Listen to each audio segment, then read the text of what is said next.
Now I know All you. right, everybody, welcome to day 3 of our 5-day AI challenge. If you are joining us just now, you'll notice that our Zoom room chat is turned off as usual. It's by design.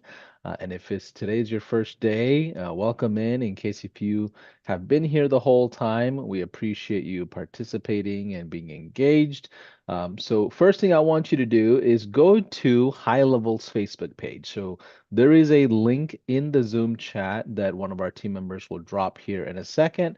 And what I want you to do is go to High Level's main public Facebook page, and you'll notice that we're live there. And the reason why I asked that is because I would love to engage with you there as the main area for watching comments. So as we go into day 3, it makes life easier for us to have all the conversations in one place instead of multiple different channels. Even though we are essentially streaming in almost every platform. JB, welcome into day 3. I see a lot of new faces here. Yes, good morning on the East Coast. Actually, good afternoon. Time is flying. It's already 12 o'clock. Good morning on the West Coast. And yeah, Paulson, it's great to be back here with you and on this journey of teaching sales and prospecting to our community. Absolutely. So if today is your first day, please let us know. But most importantly, what I want to know is where are you checking in from? Tell us what city, what state, what region, if you're international. Tell us where you are. And one of the cool things that happen, JB and I talk about this often, is we see high levelers interacting with each other, and they do lunch meetup groups, pop-up groups, happy hours, and weekend meetups. And JB, you've been an entrepreneur for quite some time, and you've had an agency yourself in the past. I truly think doing entrepreneurship with other people so you're not alone is the smartest thing to do. Can you share your experience as an entrepreneur on networking and things like that? I know that's one of your strong suit in general. Yeah, even on my Facebook feed, I see a handful of small group events, medium-sized events, and just these larger scale style trade shows. And it always amazes me how many people meet each other in person after years of talking and meeting and talking and connecting online. And it really comes down to putting yourself out there and just being the first person to put your hand out and say, "Hey, nice to meet you. How are you?" Um, I've also learned over the years that networking and just being the first to engage puts you in the right rooms with the right people, with the right mindset and goals. And I think that's the most important part. How do I get around like-minded professionals that want to grow like I do, that want to interact like I do, and not having to force it? And that's where communities like High Level and local groups and masterminds really make a big difference. I love that. And we're going to share some strategies on how to leverage some of those opportunities across the board. So let's set the agenda right on day 3. We're going to basically teach you how to get in front of a prospect, what to say when you do get in front of a prospect afterwards. And the third thing is how to close the deals once you have built up that rapport. So, JB, if you want to share your screen and just kind of share a couple of the house notes that I think you might have had as well, where Yeah, people can find a trial as well as where the YouTube replays are and all of that. I think that'll help. yep, absolutely. So if by now you haven't had a chance to fully dive in on time, like the last 3 days that we've been in the mix with this, there are a few things that I just want to bring up to your attention. And that is our Facebook group is on fire with energy, collaborations, networking, and meeting people. These are like-minded professionals like we just spoke about. And if you search in Facebook 5-day AI challenge, you'll be able to jump in there and fill in that information. Now, it is exclusive to those that are in the challenge now. So if you have not yet jumped in the challenge, there's another one coming up. You'll have a chance to. The benefit that you have now with our live is that you're able to get a sneak peek of what you'll be learning when you do jump in the actual challenge. So that being said, I want to direct the attention to those that are brand new to High Level and what we do here and how they can get involved. So to get involved in this live experience in our groups, you can go and set up a trial. If you go on the website here, gohighlevel.com 5-day AI challenge, you'll be able to set up a trial account. And then that trial account waiting form will get you the instructions for the next challenge. And then obviously, if you're an existing customer with us and you want to refer a family or friend to jump in, that's the best place to drive them. And then we'll go ahead and get them engaged in our community.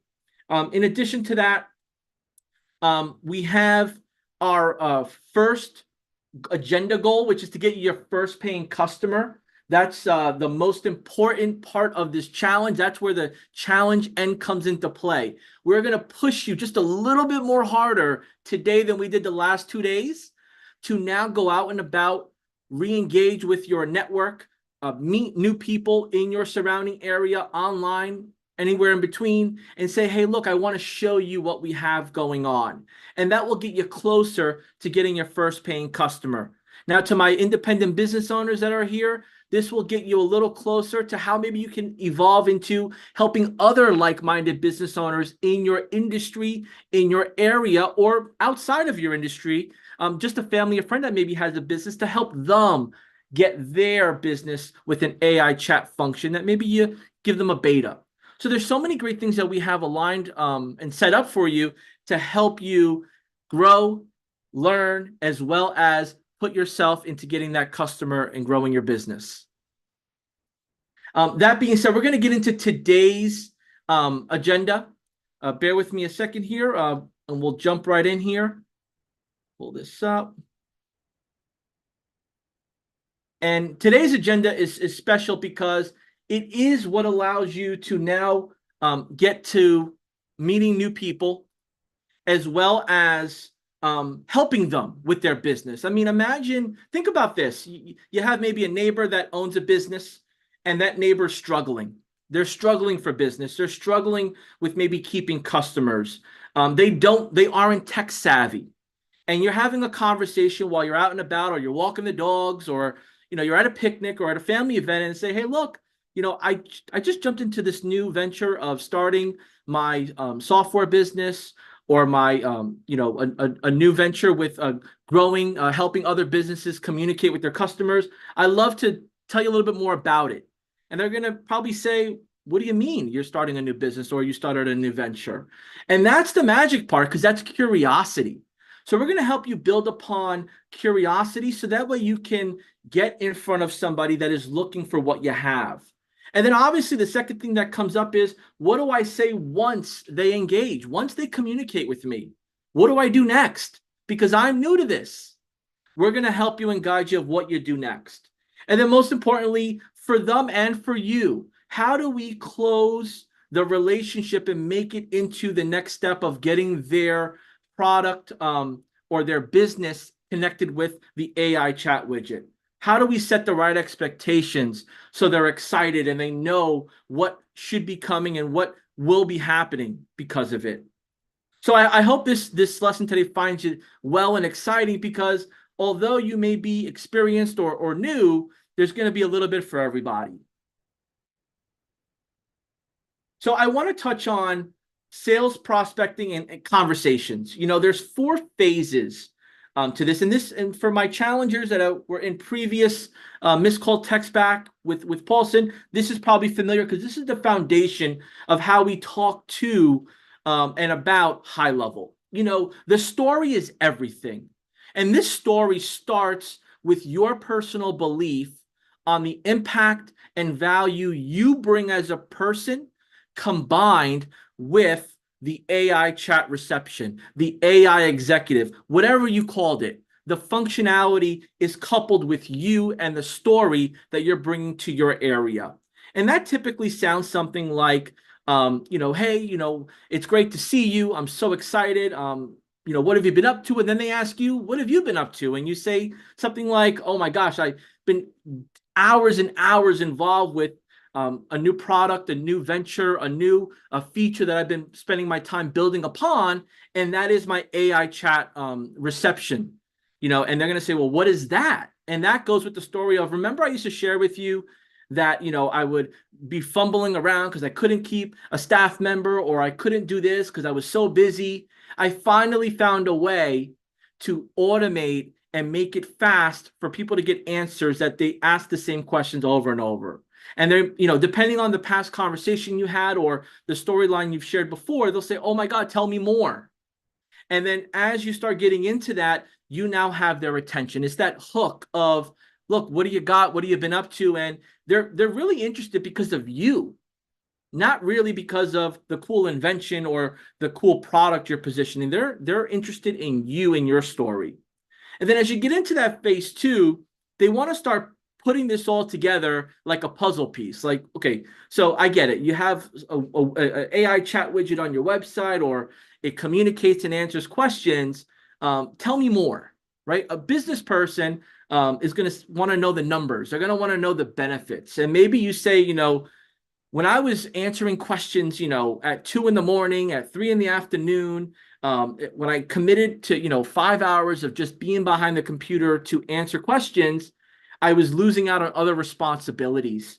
And when they start to understand the pain that you went through, they start to resonate with that pain. Oh yeah, I go through that. I understand that. And then you share with them, because of what I've included and what I've set up, I can now spend my time doing other money-making activity actions. And that goes into, doing this and doing that. And then like, how do I do that? How do I get involved with that? And then you start getting into the conditions around it and what's involved with it. What's the benefit of it? What is truly like, what's the next step I take? If that resonates up to phase three, where you own a business or you've heard of somebody that owns a business that's struggling with wearing so many different hats, give me a 1 in the chat. Give me a 1 in the chat if you or someone you know has struggled with managing wearing different hats in their business, whether it's answering the phone, whether it's responding back to messages, emails, inquiries. I got Mario, Kevin, all right? Juan, yeah, this is not an isolated or a one-person thing. This is something that happens to business owners every day. They wake up at 5 in the morning, they're back-to-back meetings, they're running around, and then boom, it's what do I do now? Amazing. Thank you all for jumping in and sharing that you guys have gone through that. Mario, I agree with you. I'm right there with you, and Robert is as well. So now, as we get into that conversation and that understanding of, I feel your pain because I've been there, or I feel your pain because I've helped others that have been there, it now goes into the decision phase of what is next. What do I have to do? What and where do we incorporate this? And the decisions start with the mindset. So when you're having these conversations, it's not about, oh, I have this AI reception tool and it costs, $97 or $197 or $19.97. It's got to be around what you've experienced, what it's impacted your business or your customers, the conditions around including this in their business, the benefit they'll receive, and then helping them make the decision of what's next. If that resonates with you, type in agree in the chat. I just want to get a tonality here. I want to understand if I'm speaking to you, or if I'm understanding some of the pains that you may be having or your customers may be having. Are we on the same page? I love that, JB. Is it okay if I add a few notes here on this? Absolutely. I think more value with this topic here, Paulson, matters, because there's so many people around the country that we have tuned in that one way doesn't apply to all. Yeah. So first things first, how many of you, it's okay. Let's be vulnerable for a second. How many of you are intimidated by sales? Give me a yes in the chat if sales is not your thing. You're just like, you know what, Paulson, I hear you, but sales is not a comfortable zone for me. If that's you, give me a yes in the chat. Let me see. There's a good amount of you that are like, yes. Ty, Marlon, Joshua. There's a few of you, more people. Charles. Okay, a ton of you are saying yes. Sales is kind of like it increases PTSD and anxiety. I get you. So let me make this whole thing easier for you all. I've taught this whole bridging system. By the way, I just made up a random name to call it the bridging system. That it's not literature. I just named it something so we can all remember. And the idea here with these phases that JB is describing is this is the chronological order in how you take the prospect through the sales journey. It's the chronological order, right? So if you violate this chronology, you will find yourself overselling or underselling, right? So what I mean by that is when you're interacting with your prospects, right? The first thing you want to do is understand what their story is. It almost doesn't matter what your story is. Like you're not wasting time talking to them for a couple of hours or anything like that and spending, it's not a let me get to meet you kind of thing. It's like I need to understand your business story of where it is right now to see if I can be a good fit. So that's the first thing is ironing out the story. So you want to ask them, hey, how are things going? What made you want to jump on a quick call with me? Help me understand your business story of this year. Like, what does 2024 look like to you? Now, the second thing is the numbers. And numbers, I often say there are two areas of numbers that you want to pay attention to. One is the volume, the other is the revenue. We want to get to the revenue conversations, but in reality, that's not the first step. Like you cannot just directly ask somebody that's in business, hey, how well are you doing? How much money did you make? What's in your bank account? Like those are not good ways to lead the conversation around numbers. So how do we get to the revenue oriented conversations? It's going to be through volume oriented conversations. So everyone type in the chat volume to revenue, volume to revenue. Because if you don't ask questions around volume, it's not going to lead you to those open-ended revenue conversations. So how do we get started with the volume-oriented questions? It's like, hey, how many products and services do you have? How many people walk in through the front door? Oh, great. 100 people walk in through the front door. And if that's the case, you've priced yourself at $1,000 a ticket. That tells me, um, $100,000 a week is a normal week for you. Now, is that where you want to be? So you see how all of a sudden I leveraged volume-oriented conversations and dialogue into understanding their revenue scenarios. Is that making sense? So that's the chronological rule. Now, if you don't get through story, you won't be able to talk about volume or numbers. And if you don't get to talk about volume or numbers, you're not gonna be able to resonate with them on phase three, which is conditions. Conditions that ultimately is the market product fit. Does our AI chat system make sense for that business at these price points? Right? If we say, you know what, I'm gonna charge $250,000 for my AI chat. Will that be a good fit for a mom and pop shop? More than likely not, because the offer is way too outside of their pricing point, right, for a solution, right? So conditions is where you make sure it's a good market product fit for both sides. The fourth phase is basically the decisions. How do they make decisions, right? Do they have to talk to their wives? Do they have to talk to their dogs? Do they have to talk to their, mentors? Like, what are those expectations? And I ask them all these things way ahead because when it's time for me to close the deal, I don't want them to come up with those objections later, right? So what I do is proactively figure out a way to chronologically move the prospect in this order by asking the right questions and basically shooting down the objectives before we get to those levels. JB, back to you on, continuing on some of the ideas here that we're sharing. But this right here is the principle of sales, right?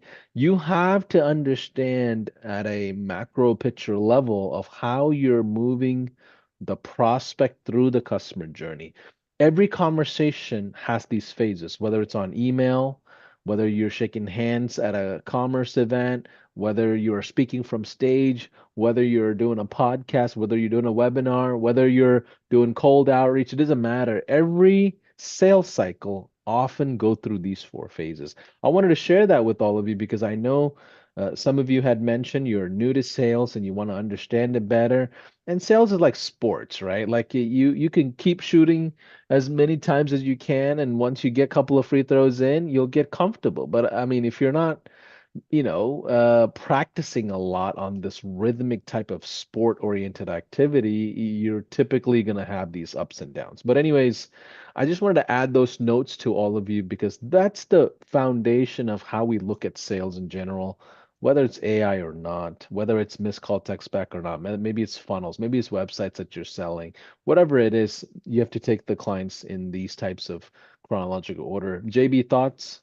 Yeah, I like to ask the audience, what is the hardest part of sales for them? What's for you, what's the hardest part of sales? Is it the conversation?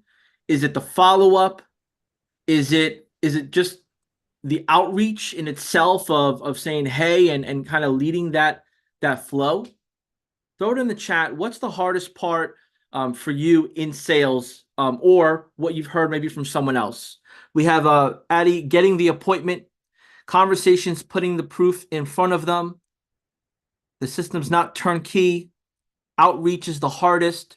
Yeah, we have a cold outreach. We have a lot of great feedback. Outreach, just making that initial contact, seems to be one of the hardest parts. The story, getting the story down, prospecting, cold email templates. So what we're going to go over here is something that hopefully will help you build that foundation. And it starts with the introduction of the sales script. And I think that, once we start getting in front of our warm network, if you had a chance yet to do the homework and jump into your Dream 100, the warm network will allow you to have someone that is open to hearing you at the very least, and then pivoting from there. So if I were to reach out to somebody that I already know. So let's say it's somebody in my Facebook friends list, someone in my phone, someone that I've attended an event with in the past, a family, a friend of a friend. I want to start with saying something like, "Look, hey Paulson, I wanted to reconnect with you regarding business, actually, and run a few things by you. Get your thoughts on it." And again, you don't have to take this word for word. It's almost better that you say it out loud to yourself so it comes out with your personality. I noticed you have a great reputation in the community with what you're doing, and I was hoping that I can chat with you about your business and what's new, what's happening, and just making it about them, their business. And then at that point, they're going to engage back, whether it's a phone call, a text, an email. You want to have that organic conversation like Paulson had shared. And then go for the appointment, asking, "Hey, do you have a few minutes now? When is a good time to connect? Would love to understand more about how I can maybe send people over to you." Everyone is always open to having referrals sent their way. If you love referrals, in the chat, put in referrals, type it in, referrals. I'd like to understand more about how I can send people over to you and get some feedback on a business launch I'm doing. So you're making it about them and then bringing a little bit back to you. I'm working on in the software space, in regards to real estate industry, and I know that is the industry you're in, or in the custom cake industry, or in the physical therapy industry, medical industry. Personalize it to them so that way it's more of an interest to them. Could we set up a phone call so I could share the progress and maybe get some of your feedback? And remember that, when you start to have this two-way conversation and they're engaged with you, to maintain it with a nice seesaw, a little bit about them, a little bit about you, a little bit about them, a little bit about you. Don't make it all about you, because they're going to lose interest. So, JB, what you're saying is the positioning of the offer, the brand positioning is you're basically launching like a beta, essentially. Absolutely. And you're going out there to the market, to your warm network, right? I think you're going to talk about Dream 100 and all that. But Yep. what you're basically saying is go out to the warm network, launch a beta with all of them in the positioning that you're launching a software company in their industry. So if you're talking to a realtor, you're launching a software company in real estate. If you're talking to custom cake, like you said, or flower shop or whatever, like you're going to basically position it as if you're launching a software company in each one of those industries. Now, the cool thing is you don't need to niche down. This applies to all local businesses until you get to a certain level. I often say the 25 client mark is like when you have to decide the bifurcation of whether you double down on one industry and be the expert there and niche down. But in the initial launch, you don't need to niche down. So with that being said, the positioning is you're launching a software company with the AI chat and you're getting them feedback at a discounted rate. And here's a cool thing I think, JB, you might elaborate a bit more on is you're positioning them as like a partner, right? Almost like as an affiliate, where in the future you're gonna invite them to whatever percentage commission, whether it's recurring. Like here at High Level with our affiliate program, we have 40% lifetime commission recurring, right? So similarly, what you're going to do is pick out the gems in your beta that is worth building the relationship long term. And then all of a sudden, you have 5, 6 people in your beta and you have a small mini little sales team going on top of that. Can you help us understand the positioning a bit more and add to that?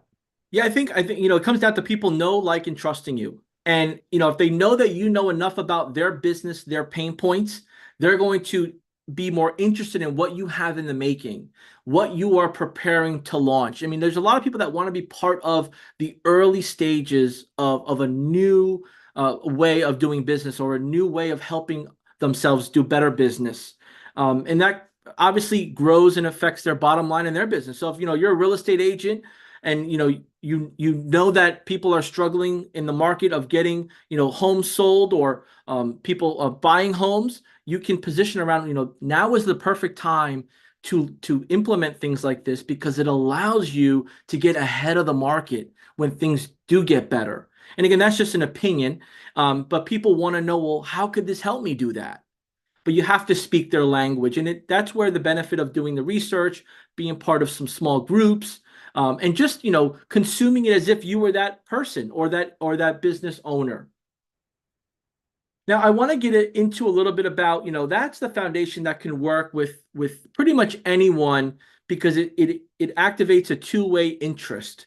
I have something that I'm putting together that I put my heart, sweat, and tears in. I know that you put your heart, sweat, and tears into your business. Let's combine together, and I love to set up this beta for you. And then the beta over time evolves into deeper conversations.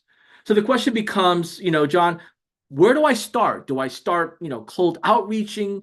Do I go to do I go to a Facebook group and put a post? What is the best way to get started? We recommend you start with the Dream 100 concept. And the Dream 100 is start with your inner network, people that are familiar with you or you're familiar with them.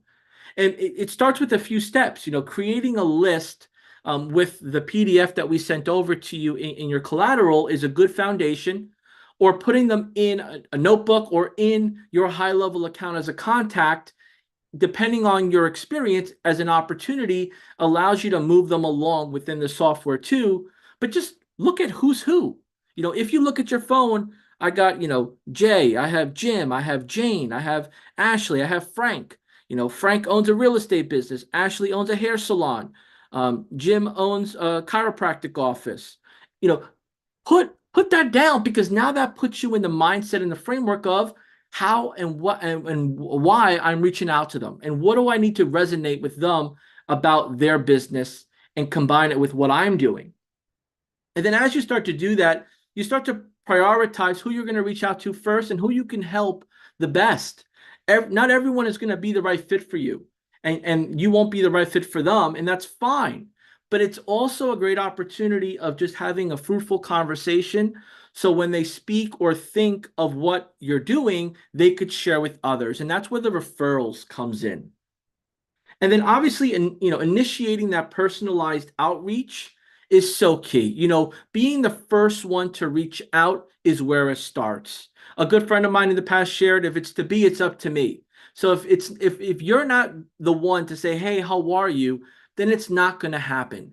So, you have this Dream 100 or you have 50 friends, 50 potential acquaintances that you haven't spoken to in a while. You put on that list, who is the best person to reach out to first that maybe I have a warmer relationship with or that will remember me or that would be excited to hear from me. And then saying, hey, how are you? What's new? And then once you get into that small talk, you're going to have to balance those conversations through phone, email, text, preferably phone, because we love to hear each other's voices. And then you're nurturing those relationships as you go. And again, once you nurture them, that's where you earn the right to talk about what you're offering. You earn the right to share about your new venture, your new software company, your new product, your new problem that you're solving for. Now, the benefit of going this route is these people are familiar with you. You know, reaching out to someone who doesn't know you, they may be a little skeptical of why you're reaching out to them and who you are and what's the catch. So that's why when you start with someone familiar with you, they're going to say, "Oh, long time no talk. How you been?" And that, I'll give you an example. From time to time, I'll go on my LinkedIn and I'll send some messages to old colleagues and I'll say, "Hey, what's new?" Or I'll congratulate them. I'll comment. I had an old friend of mine reach out to me through text this morning. "Hey, John, how you been? Let's catch up. Pick a time on my calendar. Let's link up, man." Like that made me feel good. And I know because of that feeling, I made someone else feel good. So, a big part of building relationships is making each other feel good and feel welcomed.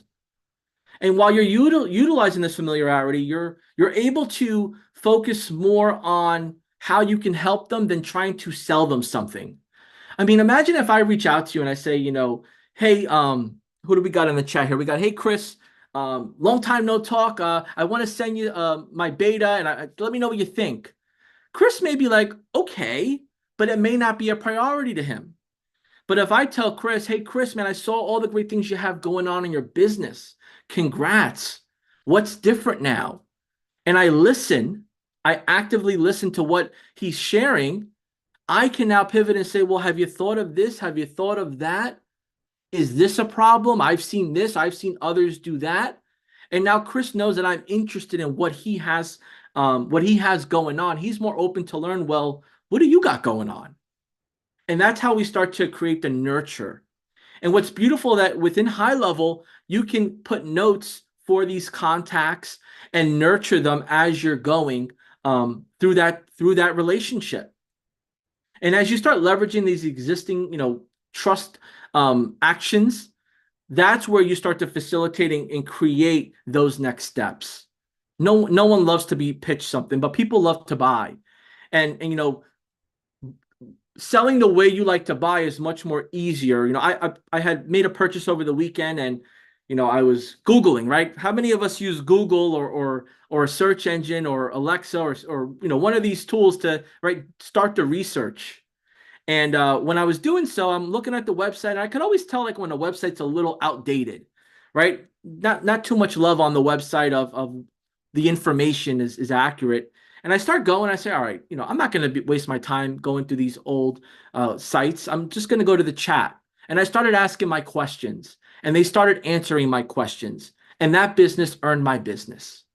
And then when I went to the actual location, the person made a relationship with me. And now they've earned my business for a lifetime because they took care of me, they listened to me, and they helped me make the decisions. And that's what we want to foster here and teach you here on what to do with your warm network or those that are familiar with you. So I want to pause here. When you do some shopping or you do some research, do you engage with any chat message bots that maybe pop up? I know they're showing up more now than ever. What is your experience when you go onto a website and a chat bot pops up, or you're in your app for a service you pay for and you need customer service, or you have a question about a bill, or maybe you missed your flight and you need to get some new itinerary set up to catch another flight? Anyone have any great experiences using a live chat feature? Throw them in the chat there. So we have here, Robert, "I use ChatGPT to start." There you go, right? Just building the foundation of what do I need to ask? If I were to go into ChatGPT and type in, "I'm planning to buy a vehicle, my first time buying the vehicle, what are 15 questions to ask?" And it'll spit that out. That is a helpful foundation, especially if you haven't bought a vehicle in a couple of years or it's your first vehicle. Chris goes, "I've been trying to figure out how to talk to my chiropractor about this." Chiropractors are probably one of the few professions that they have different hours, and maybe they have a middle of the afternoon, that communication. You don't want to leave a message, but you want to book an appointment, or you want to, at the very least, be acknowledged that they're open at this time, or they're open today, or they allow this type of insurance. So, keep in mind that, human beings want answers, and they're accustomed to getting the answers in different ways. And chat is one of them. FAQs is another one. And then human interaction is another. So let's get into, with the Dream 100 list that you create, what do you need to do next? We put the time in, we practiced how we're going to approach people, we're building our confidence for the outreach. Now, what do we do now? What type of research should we be doing? I'm going to go over a few things that you should look at from a high-level overview without going too deep in the weeds and insulting somebody of this is not there, that's not there, this is not good. We want to just bring to light what they may not know is obviously expected, and that could be interaction. And then we're going to, go over here on how we're going to share exploring those products, the audience, the trends, and the goals based on what you have seen on their website or their social media. And then we're going to get into tailoring the pitch to those specific needs and challenges. It's so important that, we walk on a thin line here of respect, helpfulness, and good intent, because it's very easy for someone to put their guard up, and no matter how much nurturing or trust you've built, it can be eliminated immediately. So it's so important to just be respectful at all times. Whether you realize it or not, people are paying attention to what you say and how you say it. So, let's just say, for example, we go on the chiropractor's website that was mentioned here. And on that website, we notice that they have, a little bit of an outdated site. That's fine. That's no problem. It is what it is. But we're looking to book an appointment. We want to book an appointment for our first time consultation because we're having some back pain. So, we're trained to look at maybe the top right for the phone number. We're trained to look for some sort of calendar, or maybe some sort of chat feature on the bottom right. And everything but the chat feature and the FAQs are there. It's just the phone number. So we call the phone number. And when we call the phone number, they're closed. It's an answering machine. What would you do next? What would you do next? Would you leave a message, or would you move on to the next? Throw that in the chat.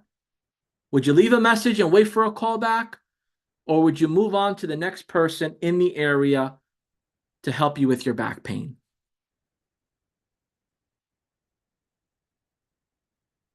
And I think, as you think of that and keep that in mind, I agree with you, Ty. I'm moving on. Davida, I'm moving on. People are moving on. There's so many options right now. People are moving on.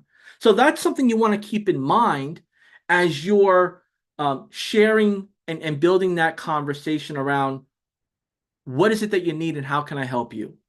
And then you're looking at, are they easy to communicate? Do they have that feature? If they do, is it giving the answers and the information that's important to you? And are they losing out on potential clients because they don't have it? And we know the answer to all three. Knowing the answer to all three allows you to paint the picture and the vision of the problem, the solution, and how it'll benefit them moving forward. So, depending on your experience, I just want to put out there, you don't have to be an expert in web design or identifying code or identifying, different elements of a web presence. You just have to look at the bottom right if they have a chat widget, if that engages, and do they have some FAQs sharing what they have and what they're doing?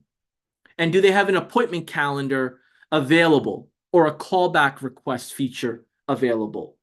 And if they don't, that's the opportunity to help them. Outside of you building a software business, a venture around, AI chat reception tool, we're helping people at the end of the day. Because if we don't help them, they're not going to stay with us, and they're not going to refer us, and they're not going to trust us. So when we do that, we're evaluating the website to see if I was a visitor that needed support, could I be engaged immediately upon jumping on that website? And then if so, how could we make it better? If not, what is the plan to add that option or at least paint that picture of being a good app option to add on?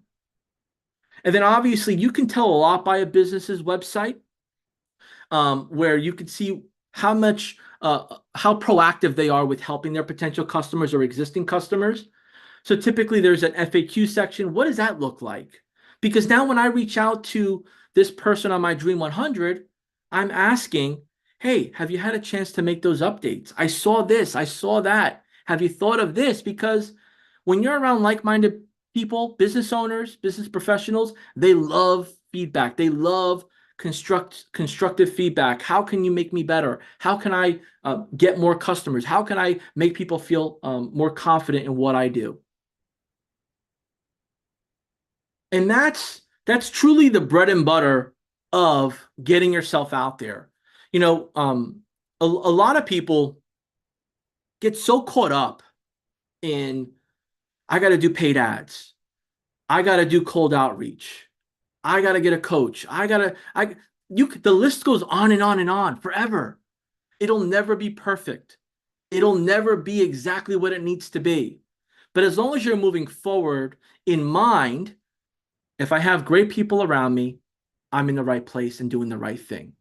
If I'm helping them and giving value, I'm doing the right thing by the right people. And if I'm always staying sharp and learning and growing with my craft, with my product, with the ongoing trends, I will be able to help others be better and get more referrals and grow my business. That's important for business people that want to establish a bigger footprint. If you agree with me, throw in the chat agree. I just want to make sure that I'm speaking to you all because as I'm getting my feet in the ground, you're my customer. If we're not seeing eye to eye, you're not going to tune into me. And that's what's so important here is understanding that. And that's why we've built all of this to make sure it resonates with you as a service provider or a business owner. I love it. Thank you for sharing. Let's continue on here. Paulson, did you want to jump? Paulson has a wealth of experience. And I learn from Paulson every day and in our internal teams. Paulson, was there anything maybe you wanted to include or jump in on while we're just trying to give a little break on these slides? What really Yeah. matters is that authenticity for people. Yeah. Like, what do you got? Yeah, I love everything you're sharing. And I think over time, people will create their own momentum, their own rhythm of how they go about it. So I think the key thing here with the Dream 100 is to get started, right? You're not going to have the perfect list. Some of you may be wondering, hey, Paulson, like I'm starting out. I barely know three people that are in business. What do I do? So don't feel intimidated if you feel like you don't have a big network of people. But here's what I think everybody should take away from JB's conversation. There is a difference between a warm network, a hot network, and a cold network. In this in this game, in the grand scheme of things, we want you to initially just focus on the warm network. If you go down the route of building a cold machine for cold emailing, cold calling, and all of that, you are more than likely going to have a lot of difficulty setting that up. So go with the warm network, get a couple of clients in the door, get the momentum. They're in beta anyway. Once you build up case studies, then you can add paid ads. Then you can add other things that are attached to it. That's pretty much what I would add as notes on top of what you're kind of sharing, JB. Yes, sir. I appreciate it. I think, right now we have the audience has the privilege of hearing two different voices with two different levels of experience. But what's in common here is the passion and the energy that of helping others. Helping others is so important. There is somebody with a bigger and better product business than you out there, but the relationship is what allows you to hold it for the lifetime. So that being said, I want to go ahead and start getting into the action. The action is what matters. And again, everyone's at a different sales capacity, ability, thought process. These are foundational items, and you can build upon it, and it'll allow us to continue the conversation. So at the end of the day, there's three things that we want to focus on here. We want to personalize our outreach. We don't want to blast, copy, paste. We want to make them feel that we genuinely care and know that we're reaching out to them with a purpose. Always keep relationship building in the forefront, whether it means you got to talk to them 3 or 4 times for them to know that you're not just here to sell something. That's fine. And then maintaining it thereafter. The worst is you get someone to like engage and then they say no and then you disappear. Don't do that, because now may not be the time, but you don't know when the time will happen or who they know that may need your help. And then expressing interest in their goals. I mean, imagine you had a friend, that when you talked about your business, they just kind of changed the topic. You'd be like, what? Like, be excited about my business. Like, aren't you my friend? Well, keep that in mind, because if you don't express that interest and excitement, then they're not going to express that back to you. And it's a two-way street. So let's get into what we need to do first and foremost when reaching out to our Dream 100. We're going to ask open-ended questions like Paulson had shared in the bridge, right? We want to ask open-ended questions about their business to prompt a response. And it's our job to actively listen and use a part of that to drive the conversation forward. So when you actively listen to somebody talking about their business and you're mentioning parts of what they said, they understand that you understand their needs and what they want. And that's what keeps the conversation going smooth. If they say something and then you are totally going another direction, then the topic has changed, the conversation has changed, we have nothing. Adapting to how they say it, whether it is positive or negative, is so important.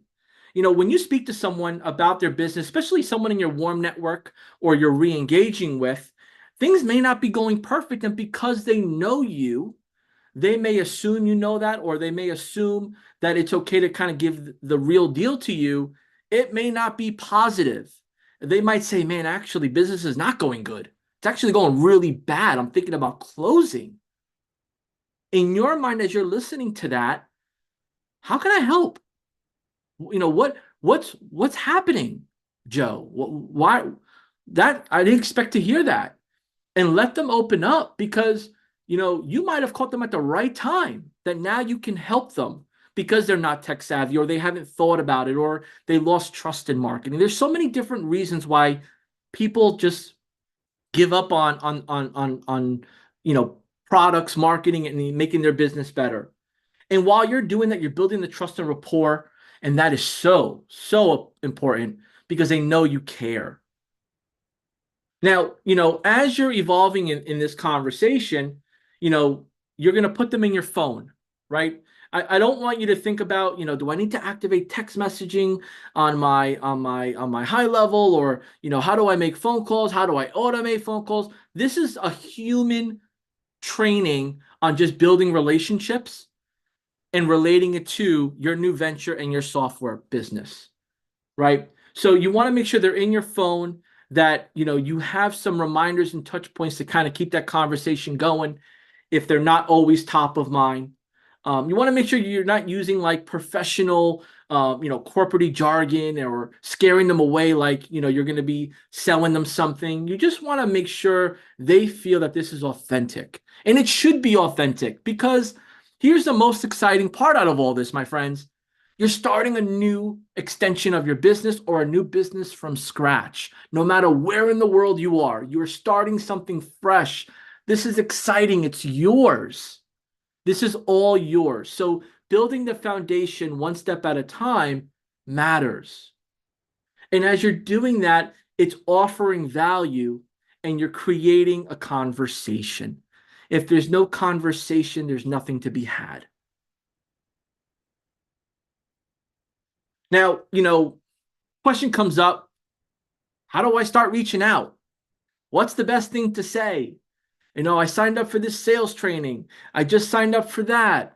I downloaded this script. At the end of the day, I just want to share, script is a foundation. You have to personalize it. So, if you were to go into ChatGPT, or you download a course, or you buy a book, that has to be with your tonality, your intent, and your energy. So I've put a couple of examples here on what I've seen work for some and for others. But the concept here is to make sure you use their name, is to make sure you're asking how they're doing or how they've been, to letting them know that they've been on your mind. You've had the intent and interest, that you saw their post on Facebook, that you've seen all the great things that are happening, that you remember the time we spoke, that it's been a minute since we last caught up, that you remember that, you shared this and now you wanted to give them, some insight of what else is new. If you read all these messages, I could pick one randomly. I'll pick this one. Hey there, Joe. It's been a minute since we last caught up. I've been working on a fascinating concept recently and I couldn't help but think of you. They're going to think, well, what does that mean?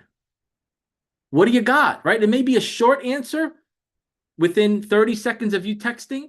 It may be a long answer an hour, 2 hours later. They might leave you, unread for a while. That's fine because everyone's running their business and they're out and about. Don't let time discourage you. Even if you don't get a response, that is your cue to say, hey, is everything okay? Because I go back to what I shared before, they may be going through a tough time. If you know someone that's going through a tough time, type in the chat, tough time. Because tough times are real and business is real. And when you combine humans, tough times, and business, there's a separation. There's a big separation because business and humans, that tough time in that middle can further and further and further away, push both away. And that could also push relationships away. If it's been a minute since you spoke with someone that you used to be close with, type in the chat, it's been a minute. I mean, think about it. Like, if you look in your phone and you see some text messages, you scroll all the way to the bottom, the last chat with somebody might have been like 3 weeks ago, 4 weeks ago, 6 months ago, 3 years ago. But you always had a chat with them at some time. It's just been a minute. So re-engaging shows that you're a human, that you care, and that, believe it or not, it can make their day a whole lot better.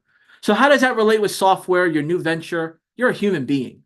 Because if you were not needed to make this all work, well, then they would just buy it online without you. And that's why it's important to always consider the human element in contacting your warm network and building upon the friends, past acquaintances, and business relationships you had, and rekindle them and say, hey, look, let's catch up. And if they're local, go to lunch. It's worth it. If they're local, jump on a Zoom and just talk it out. Jump on the phone, but avoid just doing texting. You want to get them from the text to the phone or to a face-to-face. That's the magic. So, now that we've re-engaged with people in our list, now we have to go a little bit more in depth, because what I shared before is one part of the bridge, right? In that bridge, we talked about, obviously being top of mind, having the conversation, understanding them. But as we move along, we need to let them know what we're doing, because they shared with us what they're doing. So let's say, for example, you rekindle the conversation with somebody and now they're like, oh man, business has been great. Actually, I'm looking for new employees. We're looking to build another location. It's beyond what we can handle at the moment. And now you're saying, that's so amazing, Janet. That is so awesome. What was how did that all happen? Oh my God, I've been doing, marketing with a friend, or I've been, trying this out on my own, or I attended this Chamber of Commerce event and I've been getting so many new people that have been talking about me. Oh my goodness, I would love to be a part of that as well. Could you introduce me to them? I'm also building a business that's growing. And that's why I wanted to also reach out to see what you were doing, to see if it fits with what I'm doing and how we can help each other. Congrats. And then they're going to say to you, well, what do you got going on, John? Oh my goodness. I've been diving into a whole new venture that I got introduced to. It's amazing because it's helped me learn and build my goals of what I wanted to do. It's been a game changer. And it's been around, AI, do you know anything about AI yet? Have you played with it? Oh my God, no, I wanted to play with it, or I haven't had a chance to, but I see it all over my son, my daughter. Like this conversation starts to come organically. Now, I know in front of you is like this paragraph that you may assume that you need to say verbatim, but these are talking points that you're going to wove into the conversation. And as you do that, now it becomes, oh, I see. It's the storytelling as well as just the way humans like to talk. And they're going to say, well, what is it? I called it Johnny Reception. What is that? You ever go on a website, after hours and you need like an answer to something, or you need to book an appointment, or you want this, you want that, and they're closed and, there's no way to get help and they never send you an email back? Oh my gosh, you have no idea. Now I've put together something that will automatically give the answers, give the option to book an appointment, to basically be your AI, your reception, your extended employee that's on 24/7. Oh my gosh, that's something I've been wanting. I can't find someone that wants to work 24 hours a day, 365 a year. That's exactly why I created this. That's exactly why I've been diving into it. And now you guys start to share your pain points. You guys start to share your commonality of business. Although they may be at a different level of business, you're in business. So you guys have that commonality. And then getting into now the positioning. Look, I love to give you a sneak peek of it. As a matter of fact, like, it's perfect timing because I put together a beta, and when you see my version of it, I love to customize it for you so you could see how it relates to your business. And I love for you to test it out, share your thoughts on it. I'm making it better every day, but as you know, with AI, it learns with time and information. And they're like, yeah, I know, I saw that. And like now we start to gauge the interest in the conversation based on the excitement. Right? It's so much fun to be part of a conversation that everybody is like in it. You ever like be part of a group convo and they're like, oh my God, no. And everyone's like interrupting each other? That means the conversation's great. And then people are like purposely like stopping and slowing down. Oh yeah. And they raise their hand before they talk. Right? That's how you know they're trying to be respectful with jumping in because they can't hold their excitement. That's what you should look for, right? Whether it's in a Zoom meeting like this, in person, or on the phone using your ears, their energy. That's so key. And now you're getting into, let me know when you got a few minutes. As a matter of fact, it literally takes a minute now. You got a minute now? Go for it. Because if the conversation's going so great and the energy's there, why not give them what they maybe have been looking for, but don't know where to look, how to look, or what to do? Perfect timing, right place, right time. If you've heard that before, right place, right time, throw it in the chat. Right place, right time. Man, I remember, going out and about, meeting someone brand new and just striking a chord with them. And they're like, oh my gosh, I was just looking for that. I was just thinking about that. And when I heard that I said to myself, right place, right time. Now it's my chance to serve and help them with what they need. That's what your responsibility is as a business owner, to serve others, help them, and give them what they need, not what you believe they want. It's what they need, and then let them fill in the gaps and the blanks of how and what version and how in depth they need it. Thank you so much, everyone, for participating. It allows me to really understand our flow. In a perfect world, we'd have a Zoom of maybe 10, 15 people, but we have a whole bunch of people on here that are streaming on Facebook, YouTube, and it's I want to make sure I'm giving you what you need to really tackle this, because in your new venture or the extension of your existing business, you need this to really push you forward. Because if it was easy, everybody would be doing it.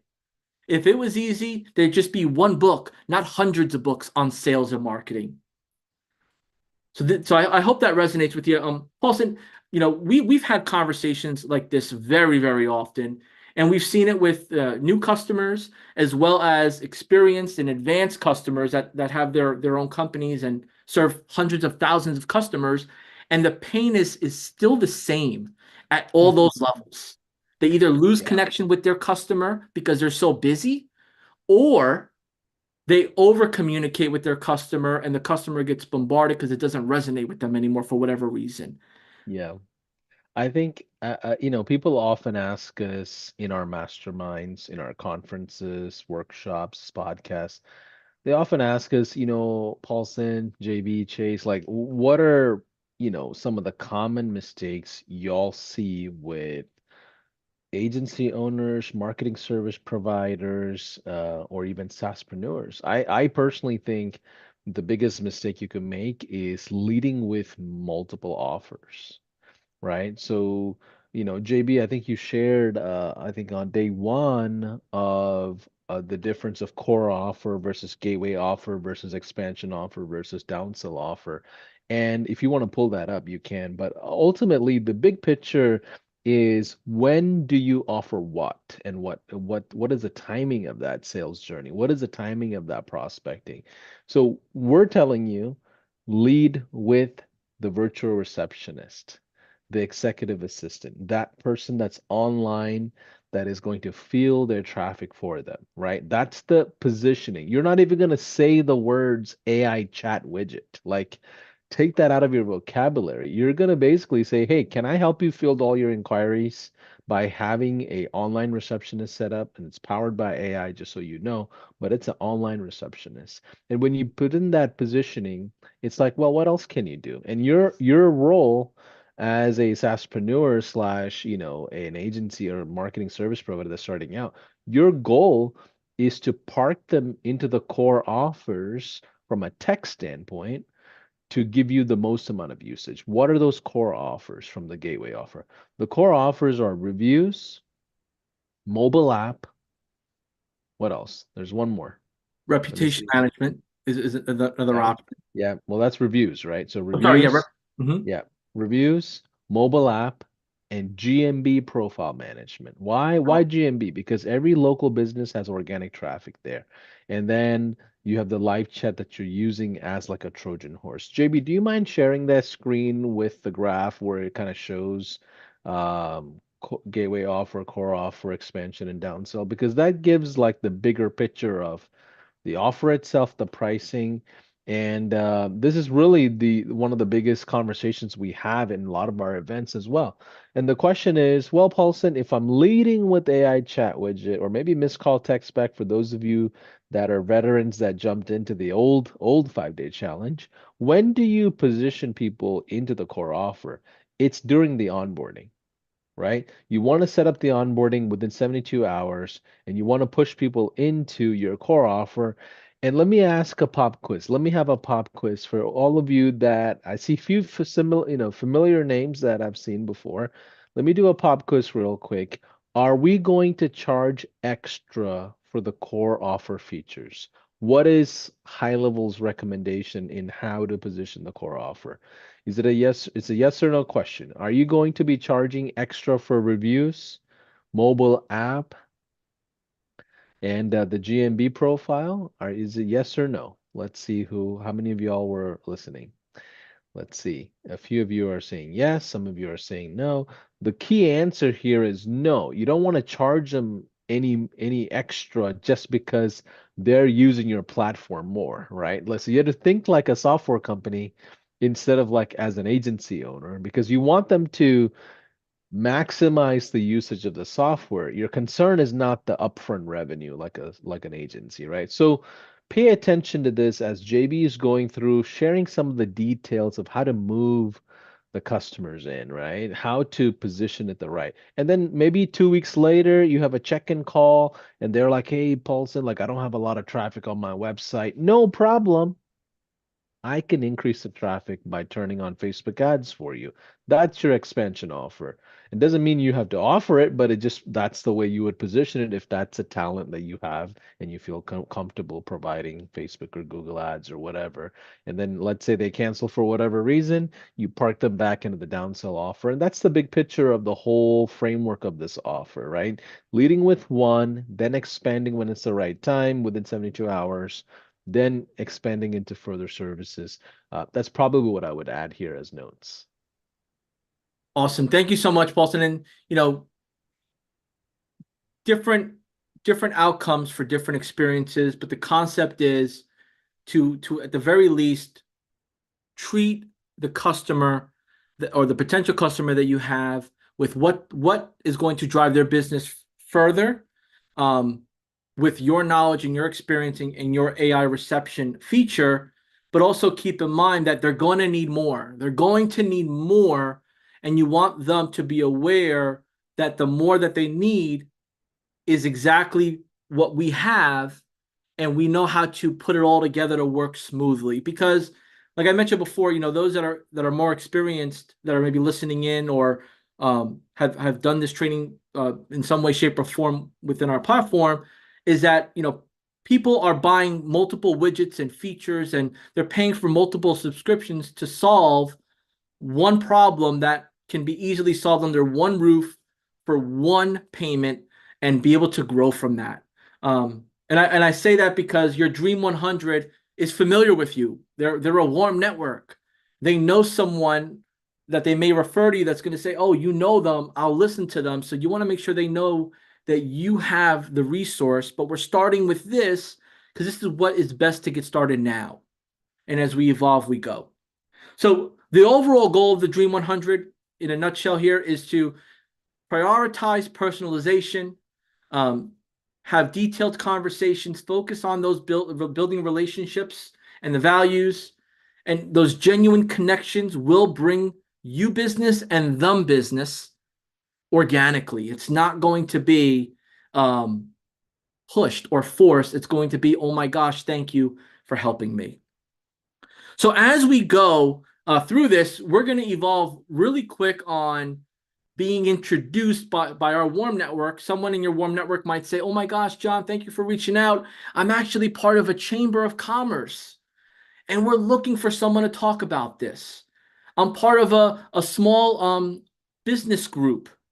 I would love for you to come by and be my guest.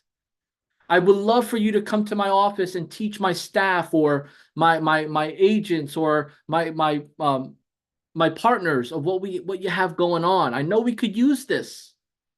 And that's where we get into the next phase of you expanding your network, you expanding your reach. Now, I haven't yet mentioned like online, groups and emails and those types of things, because as we're building our Dream 100, these are people that are familiar with us and they're human beings locally or maybe nearby. We want to leverage that person to person, because people are striving, they're looking for that. They want that trust factor. So I want to share with you, expanding your reach is by networking. And if you haven't been to a networking event, type in the chat, "new to networking." New to networking. I'm new to networking, because what we're going to do here is we just want to get a temperature of who hasn't tried this before. And if you've networked before, type in "I love networking." Right? We have a few new, we have a few "I loves" already. This is great. What's really nice about networking is that the people in the room are like-minded. And we spoke about this. We want to be around like-minded professionals, business owners, people that have goals and they want to expand their ventures just like you. Because the more people that know about you will talk about you. And the more people you know about, you'll talk about. So there are a handful of networking groups. Some are free, some require a membership. There's no endorsement here by High Level with any of these, and none of these endorse us. This is just ideas of what you can be part of if you were to Google networking throughout the country or outside of the area. So, BNI is one networking group, LaTip. There's a virtual one called Happy Networking Project, where they meet pretty much every day, Tuesday through Friday. And then you have meetup.com, which is another great way. And some of these groups have small groups. Some of them require registration. Some of them require a small fee. You'll have to do your due diligence, but being part of one as a guest is always a great experience. And that'll help you start meeting people, shaking hands, showcasing your smile, your energy, your enthusiasm, and the great things you have going on.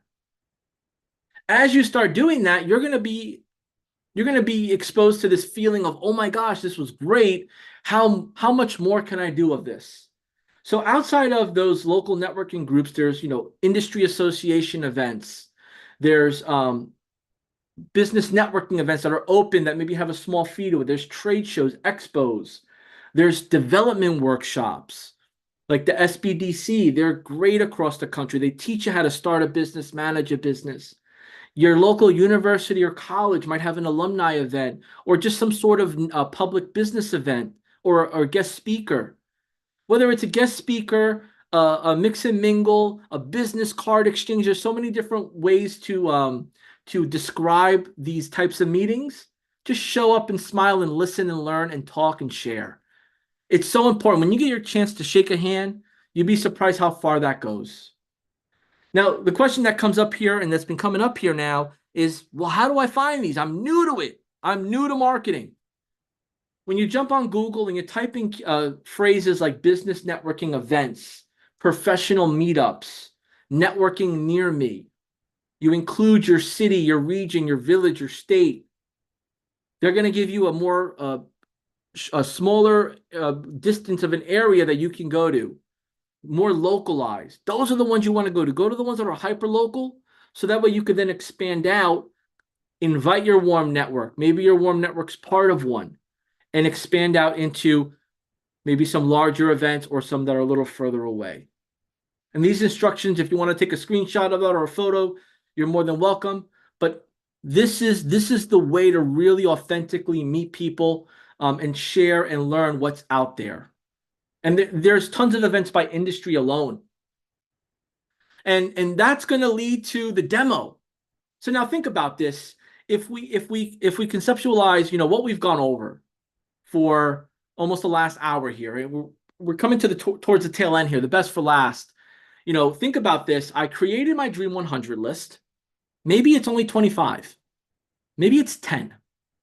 Maybe my Dream 100 list is a combination of people on my phone, some old friends on Facebook, LinkedIn, and maybe a few on Instagram. And now I'm messaging them and then I'm getting their phone number. That's fine. But it's the human element and the curiosity and the intent you have. So I put that list together. I now have my phone with new contacts. And now they invite me to an event or I go to an event and I'm expanding. I now go to these events and I'm having more fun. Now I've gained some practice with my dream list. Now I'm more prepared to meet strangers or referrals. At that point, you now explore and go into other formal style events. And the question becomes, now what, John? I got all this. What do I got to do now? You have to ask them, would they be interested to learn more? Can I show you? I know this would be a perfect fit because I have others that I've helped with this. I would love to show you how this works. And they say, okay, sure. How long is it going to take? A minute and a half. And if you want more, we can keep going. But I just want to show you here. Go to this website, right? Give them the phone. Go to this website. Check this out and let them engage with your AI bot. So it's so important at this point that you've completed step 2. You have your AI chatbot website up. You've added some Q&A questions about your venture, your business, and how AI can help. So that way, when they go to your website, your AI chatbot website, they're able to press the button and ask questions to get answers. Because what we want to position is the automation and the automatic and the speed. If you have not yet done that, I really encourage you to get the help through our success. Let them walk you through it, because this is going to be so important as we get into day 4 and 5 and beyond, because they have to see it in action. If they don't see this in action, they don't believe it, and they can't visualize it and implement how it's going to be in their business. So now we've done this, we're able to demo. So John, they said yes. What do I do? Show them how the chat widget works, the AI receptionist, whatever you called it, show them. Make sure you're giving some valuable insight around how it applies to their industry, their business, because you've done the research already. Focus on understanding their needs. Maybe that, you've assumed that you know enough about their business. Maybe there's other challenges they're having. Bake those in based on their customers' experience. So, let's say, for example, you have, an insurance agent, and they say, look, I make phone calls. I ask people to go to my website to learn more. And then when they contact me back, I'm not available or I can't get to them right away. Well, what are you doing to be, to be filling the gap on speed to their need? Speed to need is everything. And they may say, well, I'm calling them when I get a quick moment. Why don't you have a button on the bottom right that pops up and says, hey, I'm here to help you. What's your question? And it engages them to click that button. They jot their question down. That question now has an answer based on what you've trained it over time. And now they're engaging in a two-way conversation. And what you've collected on there is information, need, pain, and engage with them based on their need and the timeline they need it by. Because remember, once that person engages with your chat and they plug in their information and they're going back and forth, you're able to jump in, and you're also, if it's after hours, you're getting the information to respond back, and it's learning and you're responding. And then most importantly here, making sure, as you're showing this, approach with active listening, so that way you can touch on what they want to see and hear. So important. And then you're going to get a round of applause from them, because like, all right, this is exactly what I needed. I'm excited. Where you've been. So as we're going into the demo portion of this, it's really important that, you understand the businesses that you're reaching out to. So, our Dream 100, our networking, the people in our phones, our contacts, we know enough about their business that we're building upon that knowledge. It's allowing us to now fill in those scenarios and situations. So we're building upon our mind what they're going to need as well.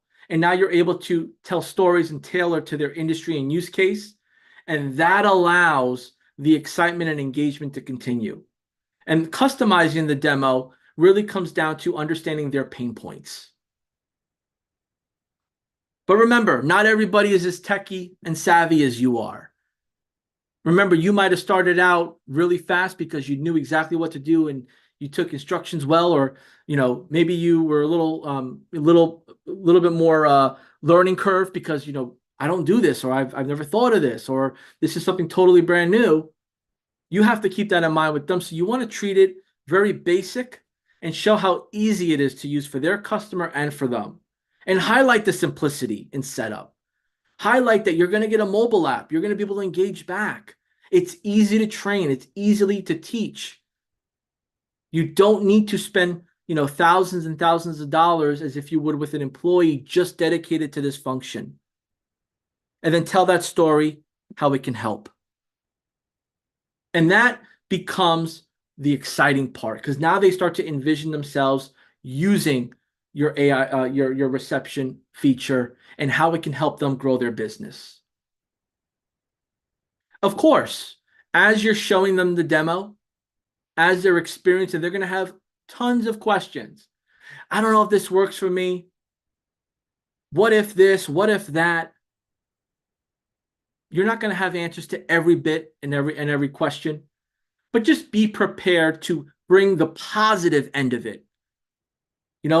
If someone reaches out to you after hours and they have a question that the receptionist does not have a solid answer, the good news is that it'll give them a chance to request a call back. It'll give them an alternative of learning more information on a dedicated part of your website. But the most important part of this is that you'll be able to train it to be prepared for that for the next time. And that you providing those solutions and reassurance says, okay, of course it's going to be a learning curve like a new employee. They're not going to know everything, the first day of work. But if I give them the right foundation and what to do, they'll be just fine. And encouraging that interaction, hey, click there, or hey, try it for yourself. What are your thoughts? Ask it this question. They start to feel more comfortable with how it works. And comfortability creates a little bit more confidence as you evolve.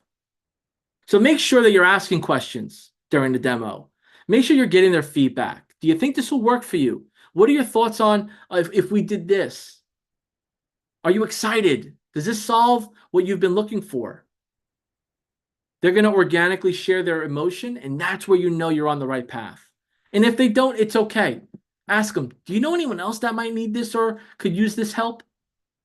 That's the power I want to pause here because, we have an amazing audience here. We have years of experience watching.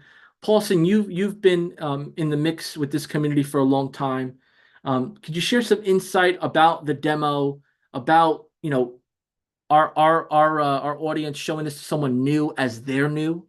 Yeah, absolutely. Is my audio okay? I just had to recharge my microphone. Yeah, you're Um, loud and clear. we're good. Okay, cool. So some of you may be wondering, well, this seems like this is a little too basic for me, or maybe it's too elementary. But the reason why we're teaching this particular strategy of Dream 100, networking with your, people around you, is because blocking and tackling is what you should focus on in the beginning stages of your business. A lot of times, when you listen to content, coaching programs, influencers, coaches, a lot of them teach some of the Hail Marys and like some of the exciting strategies that are out there. And if you have been part of our 3-day workshop, same thing applies. We teach a lot of the advanced strategies because there is a place for it. But in the beginning stages, if you are starting out, focus on the blocking and tackling. I mean, even when you have paid ads launch and a bunch of people working with you, it doesn't matter. You still should do the Dream 100 and continuously network. Now, when you go to these networking events, it's really important that you don't waste time convincing people what you do for them, what you can do for them. Like you're not there to drop your offers. Like don't go into like a sales pitch when you're meeting with these people. The most important thing is to get their contact info, right? Hey, Ethan, I notice that you are in the plumbing industry. Would love to just meet with you later. I've got a couple of questions for you. Can I get your business card or information? I want to run a couple of things by you. And matter of fact, I'm in the early stages of starting a software company for the plumbing space, and I think it might be something that I want to run by you. But I'll follow up with you. So it's like very casual. You have some sort of a note that you provided them that what it's potentially about. And the key is to walk out of there with any event, walk out of there with as many contact numbers as you possibly can, because the actual magic is in the follow-up. It's the next couple of days of what happens where you can stand on that interaction. Because now all of a sudden, you've taken like a cold audience and you converted them to a warm audience. What do you think you can do if you continuously went to these networking events, continuously built out Dream 100 list every single week? Because honestly, calling 100 people, you can do that in one day. It doesn't take much. When I was doing my own sales with my own agency, I was pounding the phones, right? So it doesn't, going through 100 contact lists is not a lot. So I think the key here is to remember that you are intentionally blocking and tackling. You're not quarterbacking Hail Marys and deep throws. You're just really focused on getting the fundamental basis going. And the key here is to remember the goal is to get you to your first paying or second paying customer, because once that revenue comes in, you can decide how to reinvest that back into paid ads, how to build up a reputation for affiliate marketing. Like you can build that out. And obviously, results may vary. I'm not implying that you're going to get anything financially out of these things that we're teaching, but I totally, totally believe in what I'm telling you, because me and JB, we've built our agencies in the past, and that's why we're sharing from our own experiences. Dream 100 is a really big deal. Being able to network is a really big deal because when you run paid ads in a local community and everybody kind of knows you in that area at that point because you've been in front of those people at these events, then you'll see people interacting online in a much more easier way. Now, just to get a quick temperature check, give me a yes in the chat if you want me to show you one more cool trick in how to get in front of customers. And JB, I'm going to share my screen here if I have enough yeses. Give me a yes in the chat if you want me to share one more cool trick in how to get in front of customers. We've taught on what to say once they're in front of you, and also shared notes on how to close deals with the demo. But give me a yes in the chat if you want me to show you one more trick. Okay, so let me share my screen. And this, I don't think this is part of every account, but if you go into the high level platform and on the left sided menu, there's a thing called prospecting. I pulled up different browsers so you can see so it doesn't take too long. And what I did was type in bakery near me. Anybody else have a sweet tooth like I do? I mean, you give me some zebra cakes or some Twinkies, man, you're gonna melt my heart. Okay, I'm a two Taurus at heart. But anyways, my sweet tooth told me to search for a bakery near me just for fun. Now, if you look at this particular map, I feel like it's set up for Memphis, Tennessee or something. Ignore that. But either way, you can search wherever you want to search. Now, you'll see this list, and there's a percentage here, conversion rate. Pay attention to that percentage. Why? Because this is the percentage high-level systems are telling you as the marketing service provider of what kind of odds you have in closing the deal, right? So when I look at this, out of all these four lists, okay, this one says Los Reyes Bakery. It's a 62% more likely. How does the system know that? It knows that because we know that this business owner never claimed their GMB profile or Google My Business profile. They never claimed it. And they're in the catering restaurant space and they don't have a Google My Business profile. WordPress, they don't have a WordPress. They have average rating and they have lower rating than most people at those levels, right? So this is the system is telling you here, obviously reach out to every single one of them.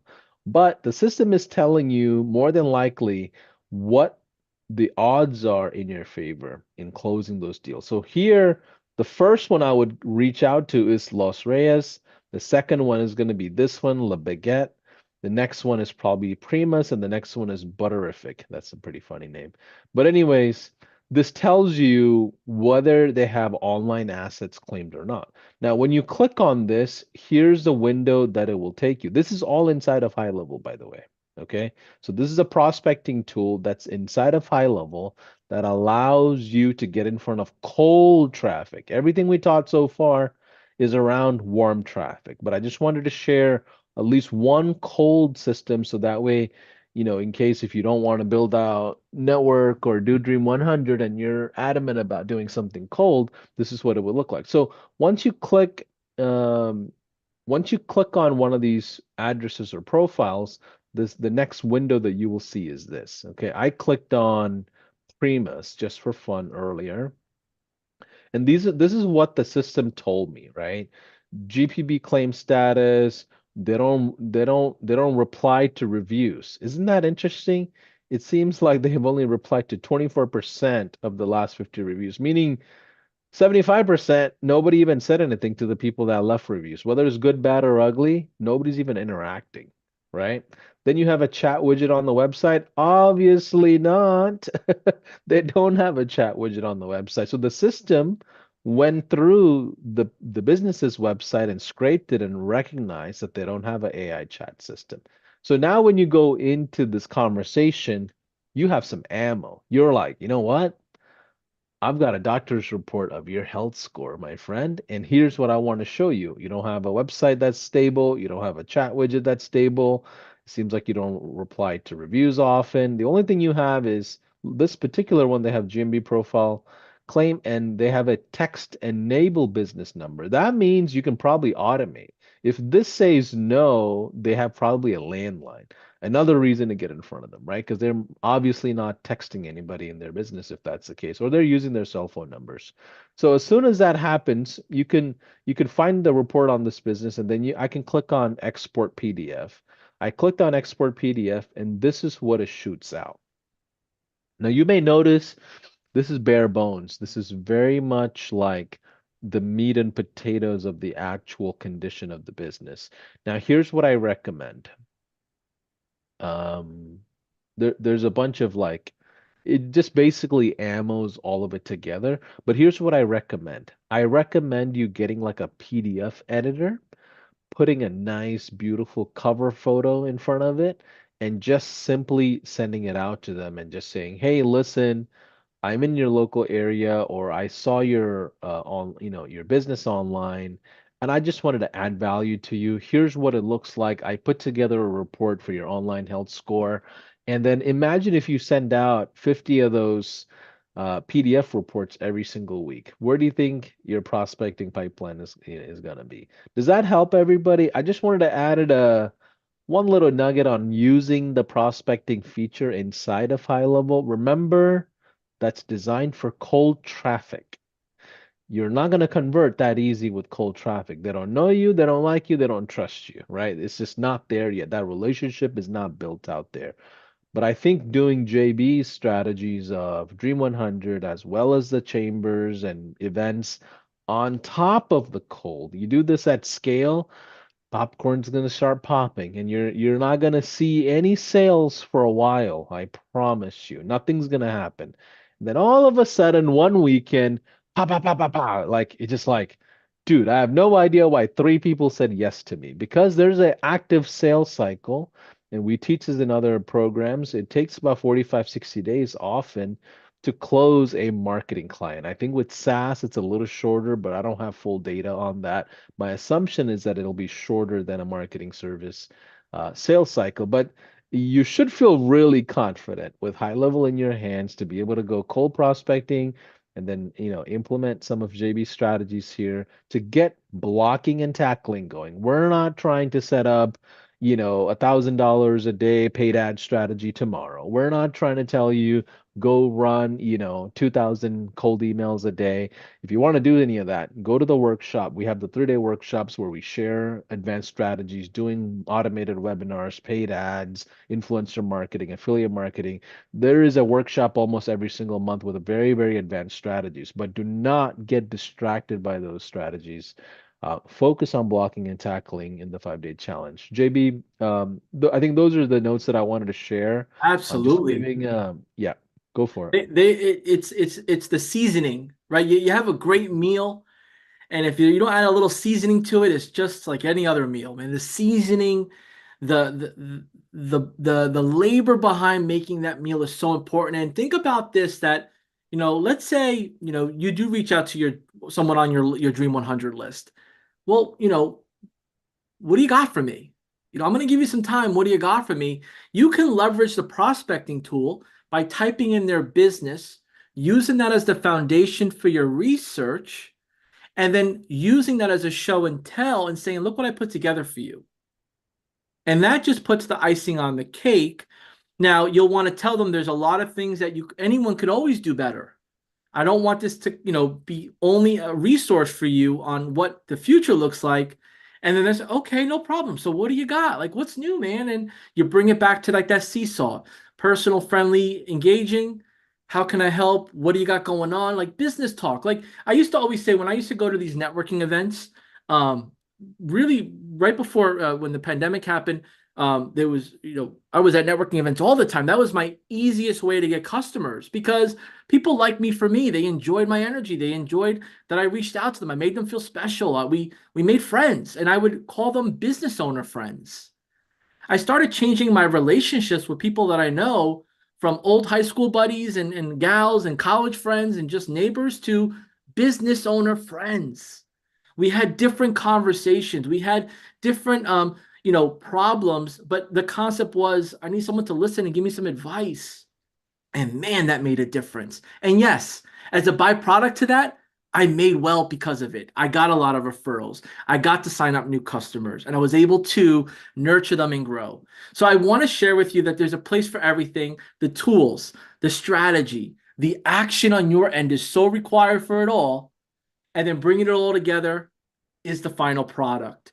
I wanted to share with you all as we start, wrapping up here and getting into a Q&A in a little bit here. The demo, we spoke about the demo from a theory perspective, a strategy perspective. Well, how does that look like on a mobile phone, right? Because let's think about this. Let's pretend we're at a networking event, or we're at a seminar, or at a mastermind, or just, with other like-minded people. And the conversation comes up. You either listen in or they ask you and they say, what do you got? Show me what you got. The person that can't show what they have lost credibility. The person that doesn't know how to show it smoothly lost credibility. And nobody wants to be with someone that lost credibility off of what they confidently said. So what I put together here for you to see was this is what it looks like on the mobile phone. So let's pretend I see you, Carmen. The name that popped up here, Carmen. I meet you. Hey, Carmen, what do you got going on? What kind of business do you have? We have a nice, great conversation. And Carmen says to me, John, tell me about you, what you got happening. Oh my gosh, I'd love to show it to you. I give her the phone. She sees this on her phone. It's my website within High Level. It's got a little bit of what I do. The bottom right popped up, and I'm the bullet points are speaking to what I'm in the back of my head thinking that we need, that she needs. And I'm like, oh wow, okay, this makes sense. I'm just skimming through it. I'm just skimming. And then I say, okay, let me press the button. And now this pops up. Obviously, this I've been using this here, but let's just pretend it popped up fresh. How does this work?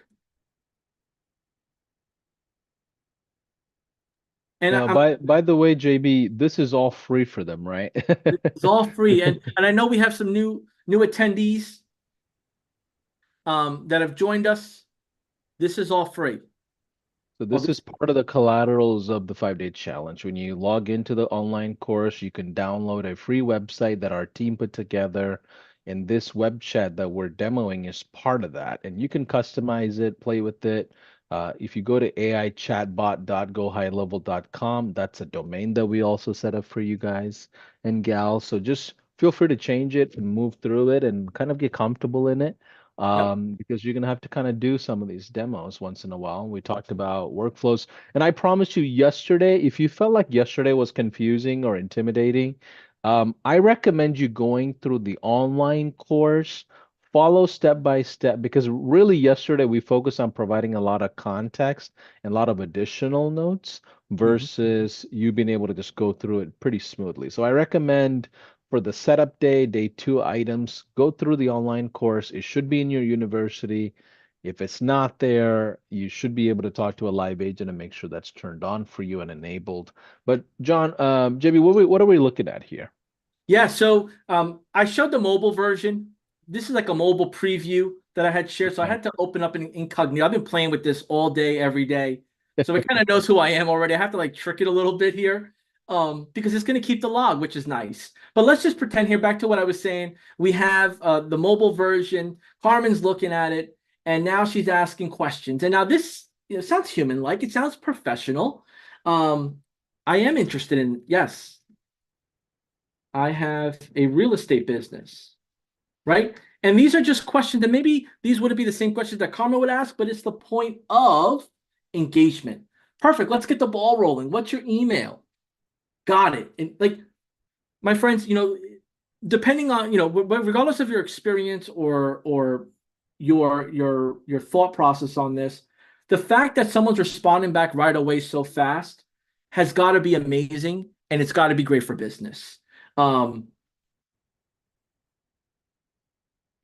right? And now let's just see what happens here. This is the front end of the demo.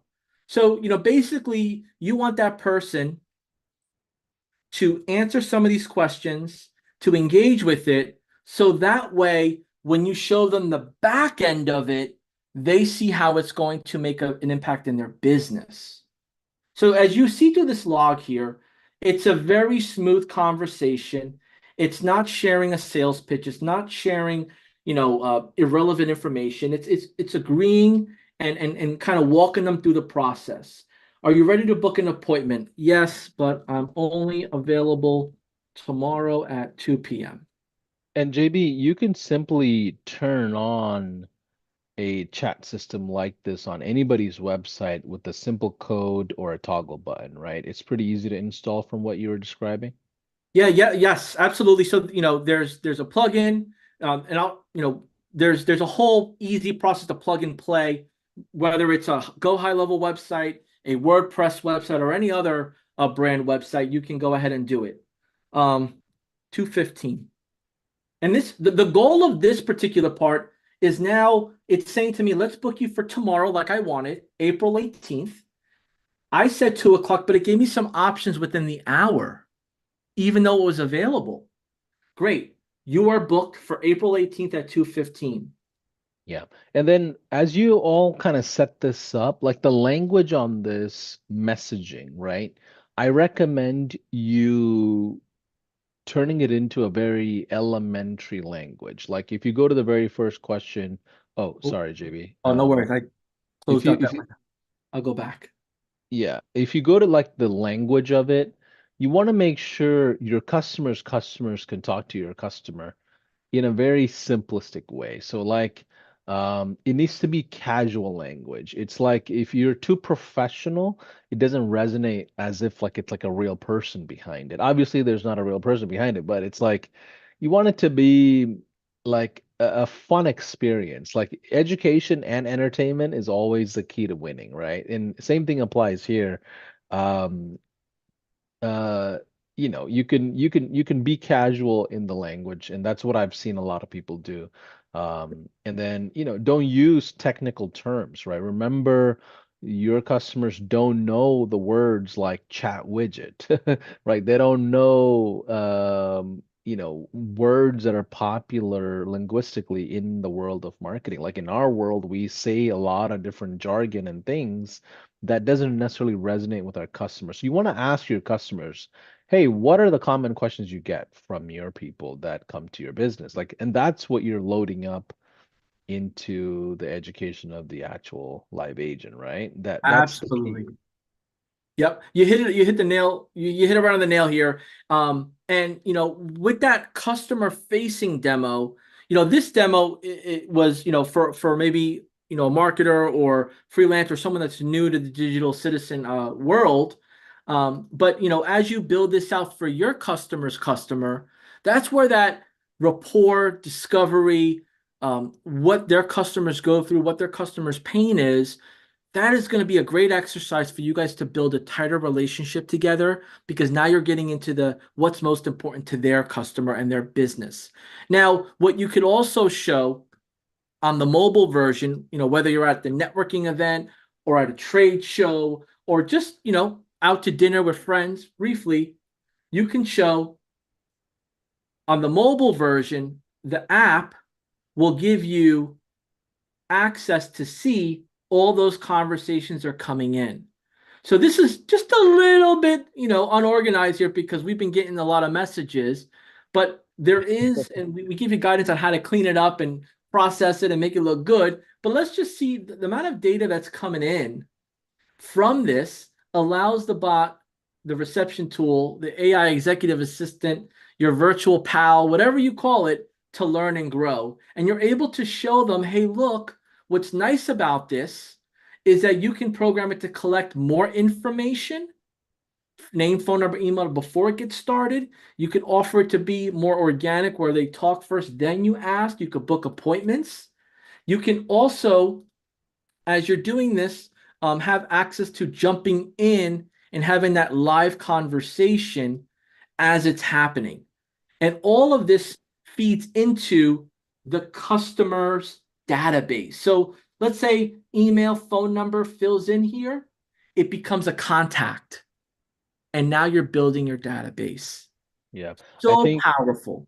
yeah, I think someone had asked earlier when we were sharing this, why should we not charge for the core offer when we're providing them additional features? Like, I think that's a big conversation because you could go charge a couple of hundred extra bucks for GMB management, mobile app reviews, and a couple of other things. In the grand scheme of things, I'm fully aware you can monetize. But after talking to almost 60,000 marketing agencies today, and Uh, I can tell you the biggest win you have to have with your prospect is usage, not revenue, right? Revenue is a side effect of the usage. So if Amen. you can get your prospect to use the thing that you're providing, meaning the tech stack that you're providing, you will win the long run. Otherwise, one, we led with one offer, which is the AI chat. Then you're pivoting them to a new offer. If you're saying, hey, I got to charge you for mobile app, I got to charge you for reviews and everything else. So it feels like a little switchish, right? It's like baiting and switching in a sense. So we don't want to do that. So ultimately, getting the usage from them is the number one thing as a software company, as a software provider. And that's a shift, I think,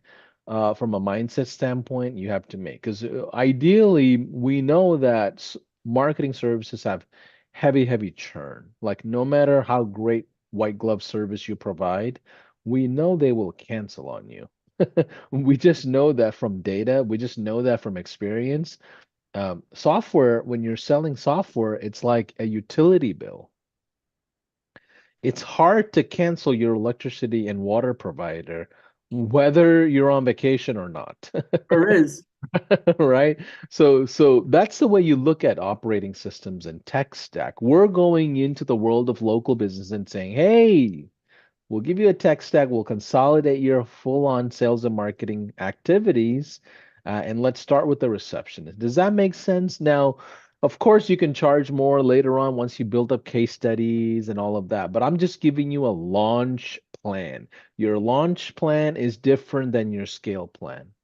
After you get to 25, 30 customers is when you should focus on your scale plan. Until then, your focus is getting your case studies, getting as many people in your beta, running and gunning and blocking and tech. I did a football reference earlier, but the idea is to just really focus on the basics at the beginning stages. No need to add the fancy widget that Sean's gonna come out with in a Loom video next week. Like, leave that stuff alone. Like everything else that high level can do, like leave it all alone. I promise you. Focus on the AI chat system and get the customers, kind of coming into your business. Go ahead, JB. Were you going to say something? We then we have new problems to solve. So, it'll be evergreen. Challenges, relationships, usage, cancellation, new customers. It will always be evergreen. Embrace it, have fun, enjoy it. This is the venture you've jumped into. You're going to grow, learn, and help others. And that's why all of this matters within different parts of your journey. This is just the foundation. You're going to build upon it every day. You may take part of our lesson, buy a course, buy a book, take a live training, whatever it is. You're going to have it back of your mind because the muscle memory will keep it fresh. And that being said, let's get into some homework and accountability because I that's love that.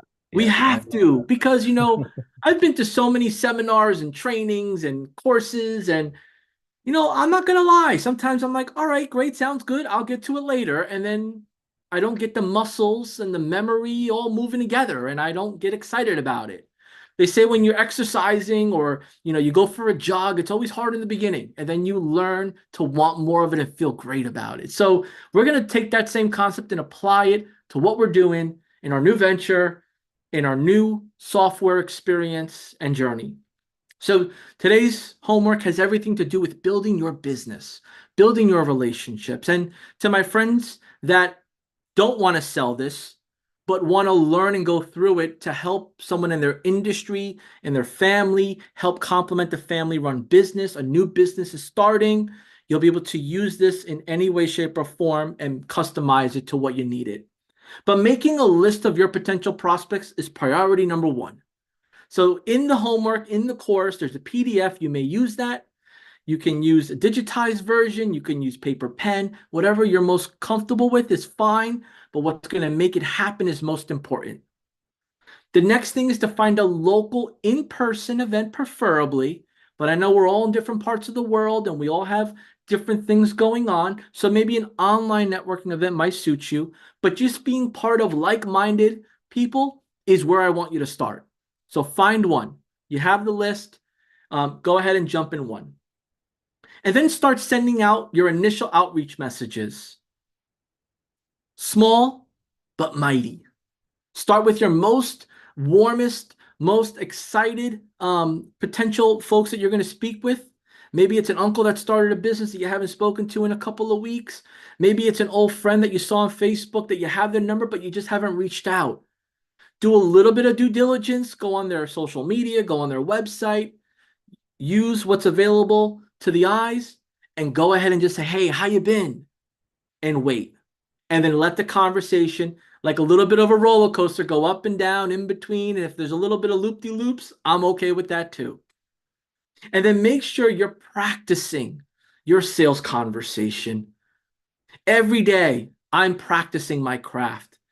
You're practicing your craft. The crazy thing is, you don't even realize it. It's just natural and organic because you're used to speaking and doing and getting things going. Practice it, whether it's in the mirror, whether it's recording yourself, whether it's with a loved one. Practice that sales conversation, that demo, that business owner friendship conversation. Jot down some bullet points of some of your go-to maybe questions and statements. Be prepared and then evolve. It will happen organically as long as you practice. Some of the best athletes go back to their practice. That's what gets them to their championships. It's never what they do random. It's what they've been practicing over and over and over. And my friends, it's so important. It's so important that you know that the live is a foundation to the membership course and the community. All three bring everything together like the perfect recipe. Now, I know we do have several folks, hundreds of folks that are brand new, thousands that are brand new. And we want to just set a reminder that if you're struggling and you need additional assistance, you have options. The speakwith.us success/success gets you an agent on a Zoom meeting. We'll give you some FAQs as needed. You have everything you need to help you here hands-on. You have our Facebook group, which with like-minded professionals and challengers that may help you, but they may not know everything you need help with. And then we have our help guide, wealth of information. I encourage you to jump on all three, but most importantly, when in doubt, go to speakwith.us/success. It will be everything you need, I do promise you. Paulson, before we wrap up here, did you have any closing remarks that you wanted to share?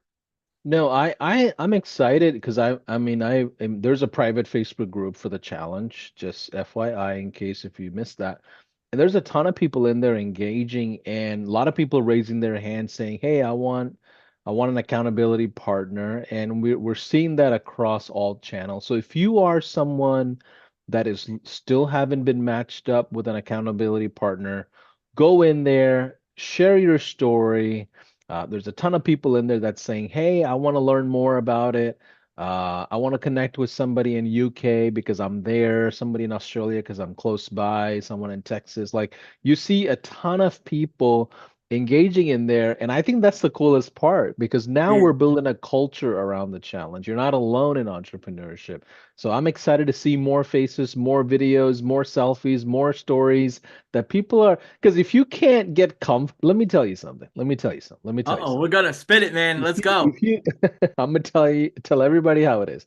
If you cannot get comfortable just sharing with fellow marketers, fellow digital citizens about your story that you already know, we're all part of the high level family. If you're not comfortable just sharing with us and just kind of getting involved with this group, it's gonna be kind of hard going to a cold audience that don't know anything about you and don't make sense of what your offer is yet. It's gonna be really difficult to put your story out there. So even if you don't want an accountability partner, like I would say, take advantage of the group, introduce yourself, jump in. I'm expecting hundreds of posts today and selfies of people that already started their homework and connecting.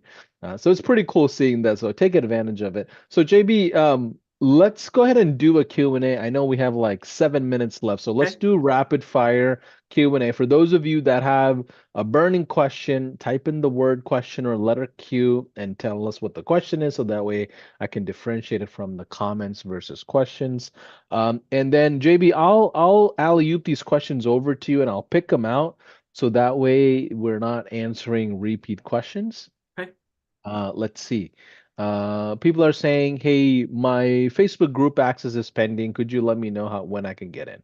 We have an amazing community team. They're going through each of your accounts, your requests, just confirming that you are part of the challenge. Please bear with them, and they will get you in here every day. We're getting hundreds and hundreds in. You are next, I promise. Just make sure that you filled in all the fields, though. Your relationship number, your email, and accepting the terms and conditions. It's the only way you get in. This is exclusive to our folks in the challenge at the moment. I love it. Someone's asking, hey, I know you showed there was a website that your team has built out. How do I find that? How do I install that? Oh my goodness. So two ways. It's under the day two setup of the membership course. And it's under the website setup section there. And then if you are a little bit more experienced or you want to just jump in, you can go into high level and then click on the websites tab. And then you can see on the top website and it'll have it listed there for you. But I Yeah, recommend going to day two setup because there's some installations of things that you need to have before getting to the website. and all of it is inside a snapshot. Yes, it's in the snapshot. I think it's like four or five step in the process. It's in the proper order, but yes, it's all in there, and you need to go through each step. Okay. Does live chat and SMS work together? Do I need SMS or should I bake it all together? Like, what's the relationship between SMS and regular live chat? This particular challenge, SMS requires a authentication process, validation process. We're skipping that. In the chat bot, we're going live chat only, so that way you could use it immediately. But if you go through the course under the phone number section of the training under day two, it'll show you how to validate your number and get the SMS up and running. Because yes, in the future, that will help tremendously. Got it. Is there a fee for the live chat? Like, is there a cost of usage? Yes. So in the live chat training, it'll go over 0.02 cents per message. So that way you're aware that's what it's going to cost you. And then you can upsell that monthly charge, whether it's 97, 197 or more to your customer. And you can charge them additional usage fees, but there's a 0.02 cents that it'll cost you. There's more in the training part of it.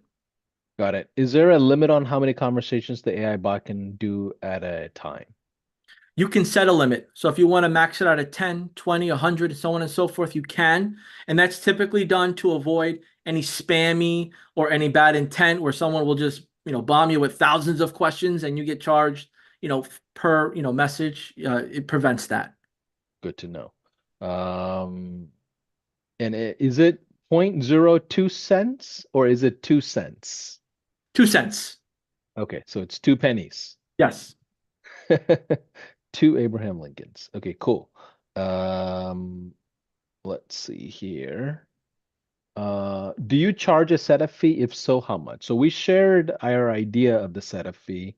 And I think that graph would be helpful with the gateway offer versus core offer versus expansion. Can you share your philosophy on pricing one more time real quick? Do you recommend a setup fee? Do you do money back guarantees? What do you recommend, JB? It depends on the industry you're working on, the confidence, how quick you want to, learn, how much experience you have. Remember, the more you charge up front, the more they're going to hold you accountable. As well as, there's just so much different ways to look at it. I think going through the beta way and saying, hey, look, if I'm brand new, let me get you started on our beta. The beta is $97 per month or $197 a month. There's no contract. And it'll help you and it'll help us and we can make it work together. There's different ways to kind of have that authentic conversation, but there's no set in stone of what you should or shouldn't do. Got it. Finesse is asking, what is the correct offer for social media management and pricing? I think the first question is, when is the right time to offer social media package on top of the AI chat? Like, what are your thoughts on that? And how do we move forward if we have services? For this challenge, we want to get them with this offer first, get them comfortable and confident with your ability and the results they're going to expect. And then you can start turning on features within their platform. Maybe you turn on the social planner and you give them a trial of the social planner. And then you add on a fee for the social planner. You have that ability and freedom to do so.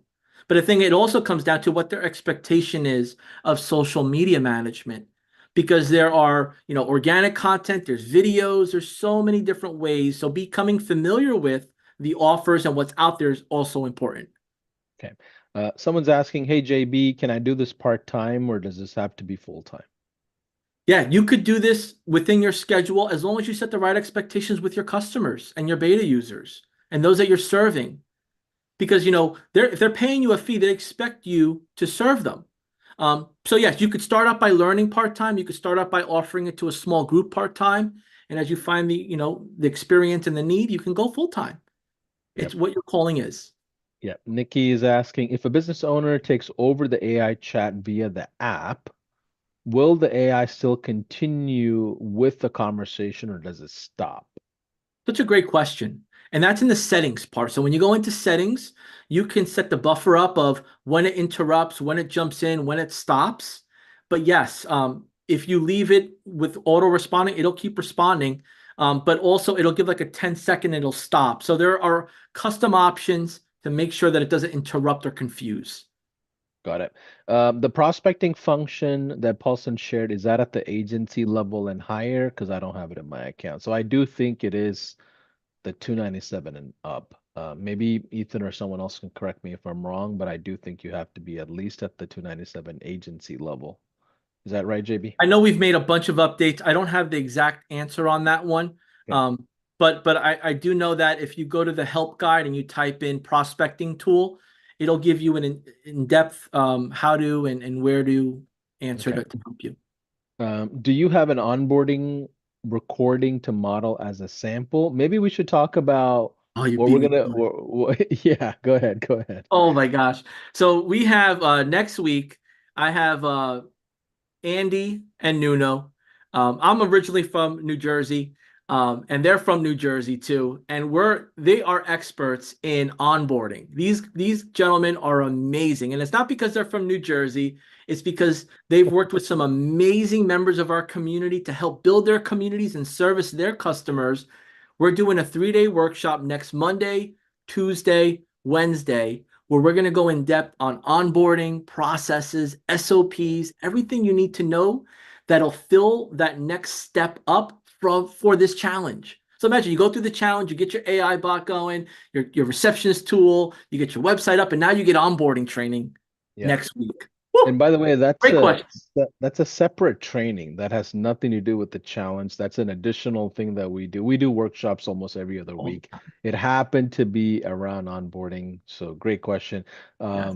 Andy and Nuno, they've onboarded over 500 or 600 clients and they do it pretty smoothly. So we're gonna learn from them just as much as you are. So we're excited for that. Yes. But for the purposes of the challenge, we will talk about client onboarding in the challenge as well. So maybe tomorrow or Friday, when is the content around onboarding, JB, for the I said challenge? next Yeah, week. for the Mhm. You got me on that one there. Tomorrow, we're doing our fulfillment training as well. Correct. Yeah. Tomorrow is day 4 fulfillment. So we'll be going over some foundational items of it, but that Yeah. workshop is going to give a next layer to that one. Awesome. Yeah. Okay. So let's see. Do we need a reseller certificate or a business license for each state that we use this in? Yeah, you have to have a registered business in the state that you're in, but because this is a digital business, you can take on clients in almost any state and every state, and even internationally, as long as you understand you have a compliance person next to you on how to take care of your finances and taxes and regulations and all of that, and you don't want to overpromise things either, right? So, yeah, If I answer is yes. Go ahead. if I could add on to that, so the question that's popped up in the group often in the past is how do I collect money, right? How do I like make this a transaction? Within high level, there's the payments section.